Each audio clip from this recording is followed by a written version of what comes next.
السلام علیکم، بسم اللہ الرحمن الرحیم۔ بھائی، انسان کا جو جسم ہے نا، وہ لطائف کے مجموعے کا نام ہے۔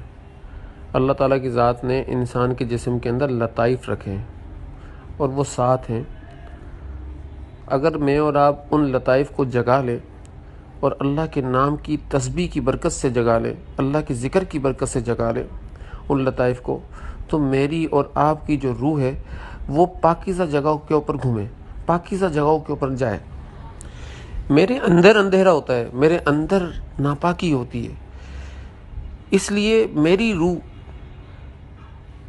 ناپاک جگہوں سے ڈر جاتی ہے اور ڈر پیدا ہو جاتا ہے۔ ڈراؤنے خواب اسی کا نام ہے۔ اگر کسی شخص کو ڈراؤنے خواب آ رہے نا، اس کا مطلب یہ ہے کہ اس کے اندر اللہ کی ذات نہیں اتری ابھی۔ اگر اللہ کی ذات اس کے دل کے اندر اتر جاتی اور اللہ آ جاتا اس کے دل کے اندر اور اللہ کا نور آ جاتا اس کے دل کے اندر، تو ڈراؤنی چیزیں اس سے ڈرتی اور ڈر کے مارے اس کے قریب بھی نہیں آتی۔ ڈراؤنے خواب آنے کا مطلب ہی یہ ہوتا ہے کہ اندر اندھیرا ہے۔ تو اس لیے جب تک اللہ کے نام کی برکت سے ہم اپنے دل کو روشن نہیں کریں گے، اس وقت تک ہمارے دل کے اندر اندھیرا رہے گا۔ اس لیے دل کو جاری کریں اور دل سے ہر وقت اللہ کا ورد کرتے رہیں۔ واللہ اعلم۔